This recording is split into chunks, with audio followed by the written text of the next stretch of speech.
Welcome back to the deep dive. We've got a fascinating stack of sources you sent in, all focused on something super basic, walking. Right.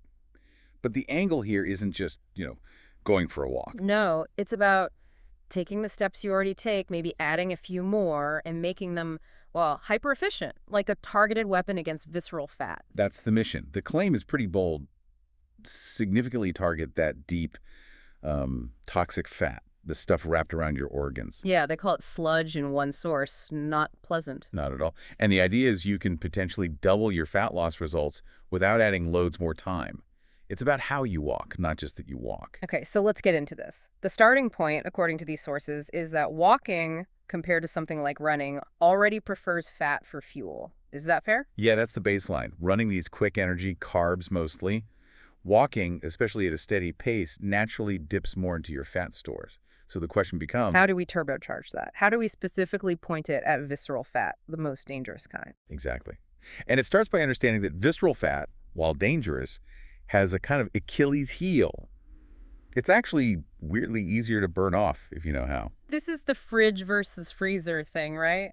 Visceral fat is the fridge. Tell me about that. Yeah, it's a great analogy. Think of your fat stores. Visceral fat is the fridge, easy to open, quick to grab stuff from.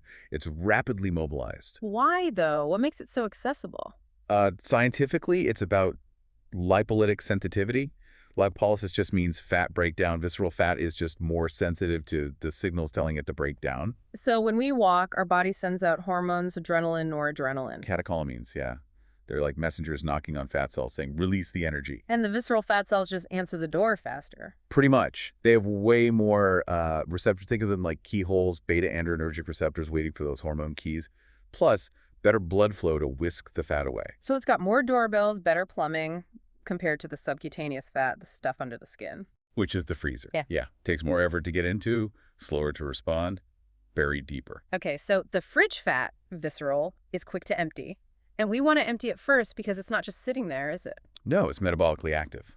It's like a little chemical factory churning out inflammatory stuff, cytokines. These crank up inflammation everywhere, mess with hunger signals, increase disease risk. It's nasty. Burning it isn't just about weight loss, it's about reducing that internal inflammation.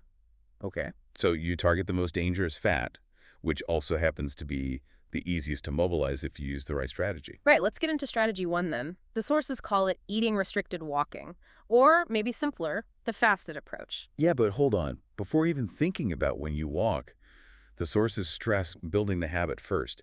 You need a solid foundation. Okay, what does that look like practically? Find your current average daily steps, maybe look at your phone or watch data for the last month. Then just nudge it up. Add maybe 1,000 steps a day or per week progressively. And there's a target zone mentioned for really seeing results. Yeah, the kind of sweet spot for guaranteed fat loss, assuming your diet isn't totally off the rails, seems to be around 12,000 to maybe 15,000 steps a day. Okay, habit built, step goal in sight. Now combine that with fasting. Why is walking on an empty stomach so effective against this specific fat? It's all about insulin. When you eat, especially carbs, insulin goes up. And insulin's job is storage, right? Tells the body to pack things away. Exactly. It promotes lipogenesis fat storage, and it slams the brakes on lipolysis fat breakdown. Most fat burning happens naturally when you sleep because insulin is super low then. So fasted walking is basically trying to extend that overnight fat-burning window into your morning activity. You got it. Keep the storage signal, insulin off, while you actively demand energy through exercise. And what happens inside when you do that after, say, 10, 12 hours without food? Your liver glycogen, the easily accessible carb stash, is running low. Your body has to find fuel elsewhere. Insulin is at rock bottom, so it turns almost exclusively to fat. And because visceral fat is the fridge, the most sensitive? It's the first place the body goes. It basically has no choice but to tap into that readily available, highly sensitive visceral fat. Sounds potent.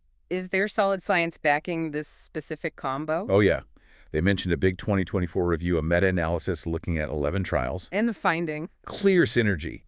Combining intermittent fasting with aerobic exercise, like walking in that fasted window, slashed visceral fat way more effectively than just doing the exercise without the fasting. It's like a 1-2 punch. Okay, practical steps. How do you actually do this without making life complicated? Keep it simple. Finish dinner by, say, 8 p.m. Wake up, water, maybe black coffee, 0 calories. coffee actually helps mobilize fat a bit? No cream, no sugar. Definitely not.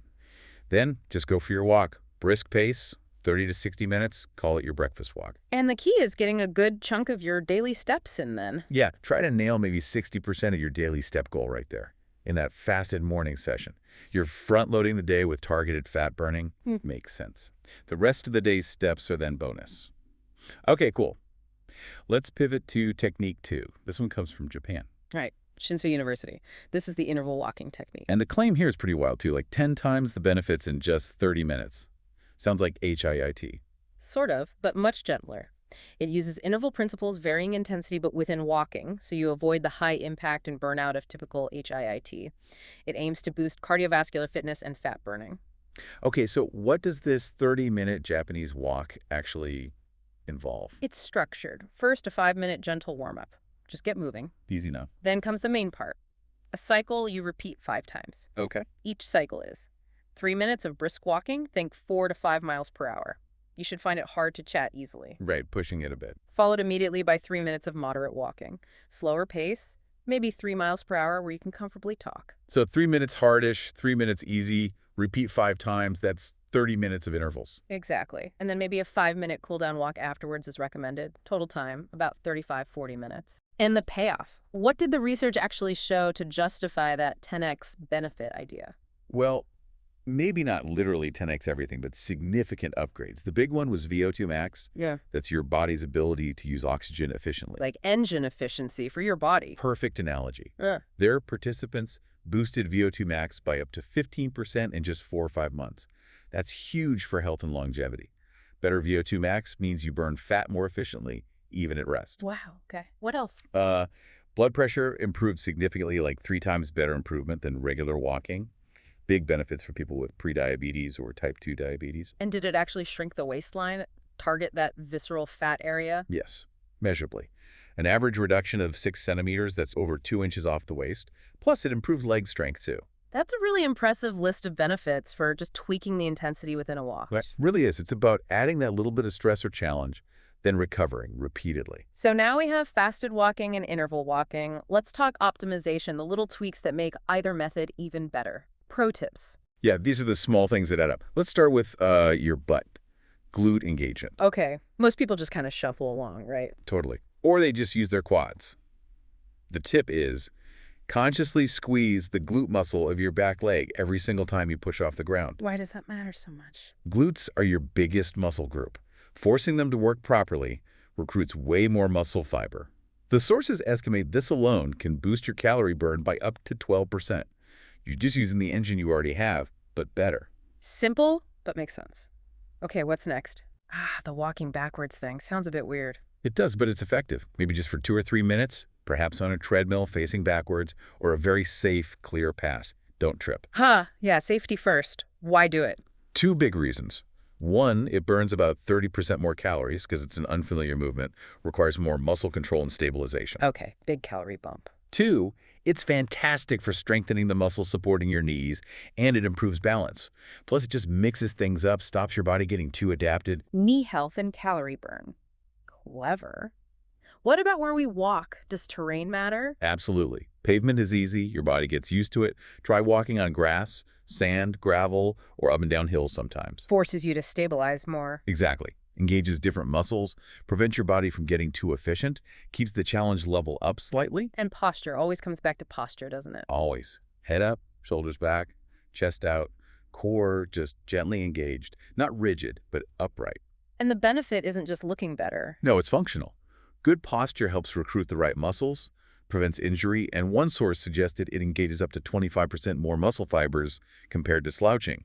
More fibers working means more calories burned. Okay, those are great mechanical tweaks. What about those little walks after meals? Are they for fat burning too? Not primarily, no. Those 10-15-minute strolls after lunch or dinner are more about blood sugar management. How so? Helps your muscles soak up the glucose you just ate, instead of letting your blood sugar spike too high.